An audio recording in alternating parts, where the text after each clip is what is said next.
Hello guys, welcome back to my channel. তোমরা কেমন আছো? আশা করি ভালো আছো। তো আজকে বিকেলের একটা টিফিন তোমাদের সাথে শেয়ার করতে চলে এসেছি। পিৎজা। দেখো, আমি বাড়িতে পিৎজা বানিয়েছিলাম, 2টো পিৎজা বানিয়েছি। তো কেমন হয়েছে তোমরা একটু দেখে বলো, কমেন্ট করে জানিও। আর বাবু খেতে চেয়েছে, ওই জন্য বানিয়েছি। তো দেখো, প্রথমে আমি গণেশের প্যাকেট আটা, ড্রাই ইস্ট নিয়েছি, 2 বাটি ময়দা, 1 চামচ চিনি, অল্প নুন আর 1 চামচ ড্রাই ইস্ট, উষ্ণ গরম জল 1 বাটি মতো নিয়েছি। তো আমার পরিমাণ মতন, আমার যেটুকুনি লেগেছে সেটুকুনি দিয়েছি।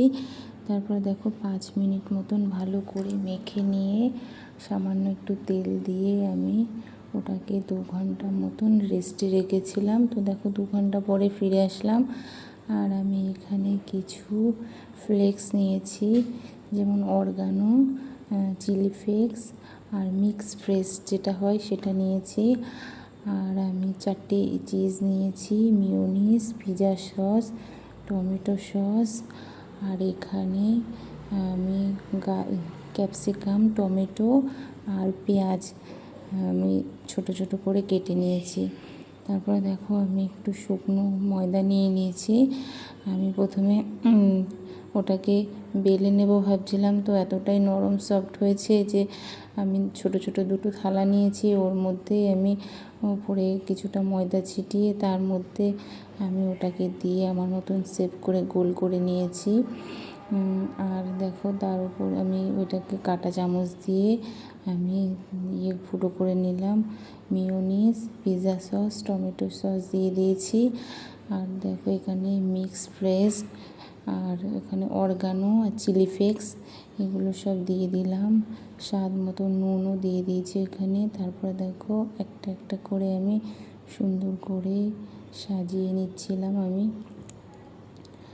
সবজিগুলো। তোমরা চাইলে এখানে পনির কিংবা চিকেন তোমরা ওগুলোও দিতে পারো। তো আমি এরকমভাবেই করেছিলাম, খেতে কিন্তু দারুণ হয়েছিল। তারপরে দেখো, আমি এখানে 2টো চিজ দিয়ে দিলাম। প্রথমে একটা দিলাম, দেওয়ার পরে আমি আবার আরেকটা দিয়ে দিলাম। তারপরে দেখো, আমার রেডি হয়ে গেছে পিৎজা। এটাকে এখন কুক করতে হবে।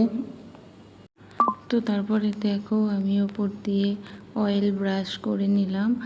আর এখানে একটা কড়াই বসিয়ে প্রিহিট করতে দিয়েছিলাম। তো তারপর একটা স্ট্যান্ড বসিয়ে আমি ওটা দিয়ে পিৎজাটা বসিয়ে আমি ঢাকা দিয়ে দিলাম। 5 মিনিট মতন হাই ফ্লেমে রান্না হবে আর 5 মিনিট লো ফ্লেমে রান্না করব। টোটাল 10 মিনিট হবে। তারপরে দেখো, এখানে আর একটা পিৎজা রেডি করতে চলে আসলাম। সেম প্রসেসে করেছি। প্রথমে ওটাকে গোল করে নিয়ে তারপরে কাঁটা চামচ দিয়ে আমি চারিদিকটা ফুটো করে দিয়েছি। তারপরে ওখানে mayonnaise, pizza sauce, tomato sauce সব দিয়ে দিলাম। তারপর দেখো, নুন দিয়ে দিয়েছি। তারপরে দিয়েছি মিক্স ফ্রেশ, অরগানো, চিলি ফ্লেক্স সবগুলো দিয়ে আবার সেম প্রসেসে আমি ভেজিটেবলসগুলোকে সাজিয়ে নিচ্ছি। তো সাজিয়ে নেওয়া কমপ্লিট হয়ে গেল। তারপরে এটাকেও আমি বসিয়ে দেব। তো তারপরে দেখো, 10 মিনিটের মতন ওটাকে কুক করে নিয়েছি। তো এটা রেডি করতে করতে ওটা হয়ে গেল। আর তারপরে দেখো, এখানে আমি চিজ দিয়ে দিলাম। আর বাবু জানো তো, পিৎজা খাবে বলে, মানে খাবে অল্প কিন্তু আর কি মানে খাবো খাবো ভাবটা বেশি। তো পিৎজা খাবে বলে ও আমার সাথে বসেছিল, বসে আমি কি করছিলাম না করছিলাম সেগুলো সব দেখছিল। তো দেখো, ওই পিৎজাটা তো আমার রেডি হয়ে গেল। আর তারপরে দ্বিতীয় পিৎজাটাও রেডি হয়ে গেল। তো দেখো, বাবু কাটবে বলে বায়না করছিল। তো দেখো, এই হচ্ছে ফাইনাল লুক পিৎজা। তো কেমন হয়েছে তোমরা দেখে আমাকে জানিও। আর খেতেও কিন্তু দারুণ হয়েছিল, নরম হয়েছিল, সফট হয়েছিল। দোকানের থেকেও ভালো লেগেছে আমার খেতে। তো আজকের পর্যন্ত, পরে আবার অন্য একটা ভিডিও নিয়ে দেখা হবে। তোমরা সুস্থ থেকো, ভালো থেকো, টাটা।